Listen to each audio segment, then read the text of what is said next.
ప్రత్యూష కేసులో big twist. Nampally కోర్టులో లొంగిపోయిన సిద్ధార్థరెడ్డి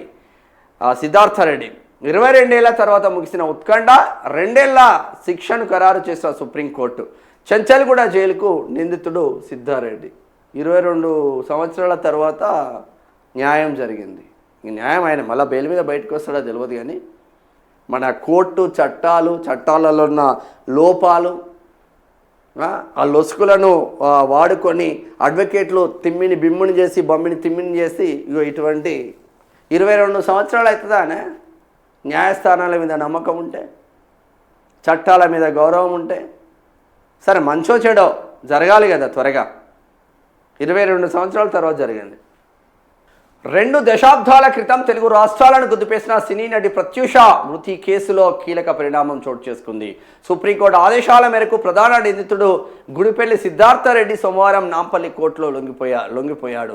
న్యాయస్థానం అతడికి రిమాండ్ విధించడంతో పోలీసులు వెంటనే చెంచల్గూడ జైలుకు తరలించారు. సుప్రీంకోర్టు గడువు ముగియడంతో హైకోర్టు విధించిన 2 ఏళ్ల జైలు శిక్షను సవాల్ చేస్తూ సిద్ధార్థరెడ్డి దాఖలు చేసిన అప్పీల్ పిటిషన్ను ఇటీవల సుప్రీంకోర్టు కొట్టివేసింది. గతంలో అనుభవించిన శిక్షా కాలం పోను మిగిలిన కాలాన్ని జైలులో గడపాలని స్పష్టం చేసింది. ఇందుకోసం 4 వారాల గడువు ఇవ్వడంతో ఆ గడువు ముగిసేలోపు సిద్ధార్థరెడ్డి కోర్టు ముందు హాజరయ్యారు. అసలు ఏం జరిగింది? ఫ్లాష్ బ్యాక్ చూద్దాం ఒకసారి. 1993లో ఇంటర్ చదువుతున్న సమయంలో సిద్ధార్థరెడ్డి ప్రత్యూష ప్రేమలో పడ్డారు. అనంతరం ప్రత్యూష సినీ రంగంలోకి ప్రవేశించగా సిద్ధార్థ ఇంజనీరింగ్ వైపు వెళ్లారు. వీరి వివాహానికి సిద్ధార్థరెడ్డి కుటుంబ సభ్యులు అంగీకరించలేరు. 2002లో ఫిబ్రవరి 24న వీరిద్దరూ ఆత్మహత్య యత్నం చేయగా బంజారా హిల్స్లోని ఆసుపత్రిలో చికిత్స పొందుతూ ప్రత్యూష మరణించారు. కూల్ డ్రింక్స్లో పురుగుల మందు కలుపుకొని తాగినట్లు అప్పట్లో దర్యాప్తులో తేలింది. సుదీర్ఘ న్యాయ పోరాటం.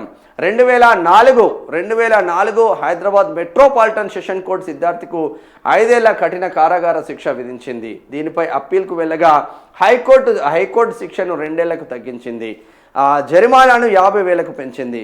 శిక్ష పెంచాలని ప్రత్యూష తల్లి శిక్ష రద్దు చేయాలని సిద్ధార్థరెడ్డి దాఖలు చేసిన పిటిషన్లను విచారించిన సర్వోన్నత న్యాయస్థానం ఎన్ని సంవత్సరాలు విచారించింది తెలుసా? 22 సంవత్సరాలు విచారించింది. సర్వోన్నత న్యాయస్థానం హైకోర్టు తీర్పునే ఖరారు చేస్తే లొంగిపోవాలని ఆదేశించింది. ఒక వర్ధమాన నటి జీవితం అర్ధాంతరంగా ముగిసిపోయిన ఈ కేసులో న్యాయ పోరాటం సుదీర్ఘకాలం సాగినా చివరికి చట్టం తన పని తాను చేసుకుపోయింది. ప్రత్యూష తల్లి పోరాటానికి ఇది ఒక పాక్షిక విజయమని లీగల్ నిపుణులు భావిస్తున్నారు. కానీ వాళ్ళిద్దరు ప్రేమించుకున్నారంట. పెళ్ళి చేసుకుందామంటే ఆ పిల్లగాని వల్ల తల్లిదండ్రులు ఒప్పుకోలేదంట. కులం అడ్డు వచ్చింది. ఈమె బీసీ, ఆయన రెడ్డి. అయినా పెళ్లి చేసుకుందాం అనుకున్నారు. ఏమైందో తెలియదు, ఇంత కలుపుకొని ఇద్దరు తాగిందంట. ఈయన బతికిండు, ఆమె చచ్చిపోయింది.